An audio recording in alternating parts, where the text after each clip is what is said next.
E aí galera, tudo tranquilo? Eu sou o Davi e sejam bem-vindos a mais um vídeo aqui no canal. Hoje vamos falar um pouquinho sobre o Teorema de Stevens, beleza? No caso, demonstrar o Teorema de Stevens aqui para vocês. Eles foram desenvolvidos por esse físico belga, beleza? O Simon Stevens, e também é chamado de Lei Fundamental da Hidrostática, beleza? E esse teorema diz que quando eu tenho dois pontos, a diferença de pressão entre esses pontos depende da densidade do líquido, da gravidade e da diferença de altura entre esses dois pontos, beleza? Então, dito isso, bora para a demonstração. Bora lá. Beleza? Para demonstrar essa brincadeira, vamos considerar um cilindro, né? Eu vou escolher essa forma cheia de líquido, beleza? E eu vou pegar um cilindro menor imaginário dentro dele, beleza? Então vamos começar a relacionar as forças aqui, né? Como estou dentro de um líquido, eu tenho as pressões, né? A força que o líquido faz no local. E obviamente, quanto mais fundo, maior a pressão, beleza? E também tem as forças laterais aqui.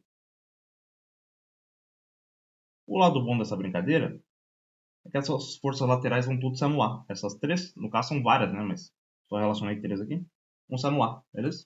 Essas de cima, eu vou dizer que elas vão ter uma resultante F1. E essa de baixo vão ter uma resultante F2. E obviamente a gente tem o peso do líquido também para baixo.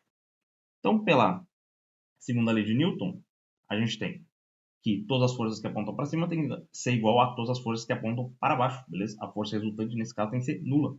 Então a gente tem que F2 é igual a F1 mais o peso, beleza? Passando esse F1 para o outro lado, a gente vai ter que F2 menos F1 é igual ao peso, beleza? E agora eu vou dividir todo mundo por A. Você me pergunta, quem é A? A é essa área do cilindro aqui, a área da base do cilindro. Isso aqui eu vou chamar de A, beleza? Dividindo tudo por A, a gente começa a aparecer as relações que a gente quer. Força dividido por área é o que a gente chama de pressão. Então a gente tem a pressão no ponto 2, seria a área de baixo, menos a pressão no ponto 1, seria a área de cima, tem que ser igual ao peso sobre a área, beleza? P2 menos P1 é a diferença de pressão, é justamente isso que a gente quer. Isso é igual, o peso é a mesma coisa que a massa vezes a gravidade, dividido pela área, beleza? E agora vamos trabalhar com outras relações, né? A gente sabe que a densidade é igual a massa sobre o volume. Então a massa vai ser igual a densidade vezes o volume, beleza? No caso, a densidade do líquido, né? Então agora a gente tem que a variação de pressão é igual a massa, que seria a densidade vezes o volume, vezes a gravidade, sobre a área da base, do cilindro pequenininho, desse cilindro imaginário. E a gente consegue ter a nossa última relação, né? Para a gente chegar no que a gente quer. E o volume de um cilindro é a área da base, que a gente chamou de A, vezes a altura. Justamente esse Hzinho que eu botei, né? A diferença de altura entre os dois pontos.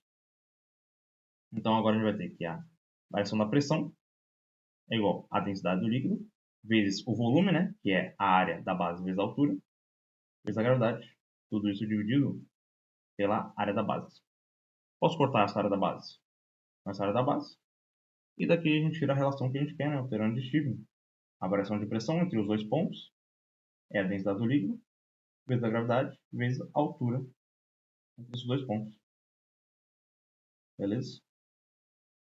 É justamente esta a forma que a gente calcula, né? A variação de pressão. Beleza? O teorema de Stevens é muito usado em várias coisas, né? Quando a gente tem que fazer uma base, qualquer construção submarina, a gente tem que pensar nela, né? Que a gente vai ter a pressão da água e, obviamente, a parede do local não poderia romper, né? Senão seria um grande problema. Também para calcular a pressão arterial é bem útil o teorema de Stevens e principalmente em vasos comunicantes, né?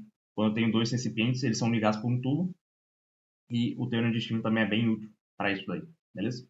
Então foi um vídeo bem curtinho, só para demonstrar mais uma forma, né? Eu gosto sempre de trazer demonstrações aqui para vocês, porque não apresento essas demonstrações no colégio.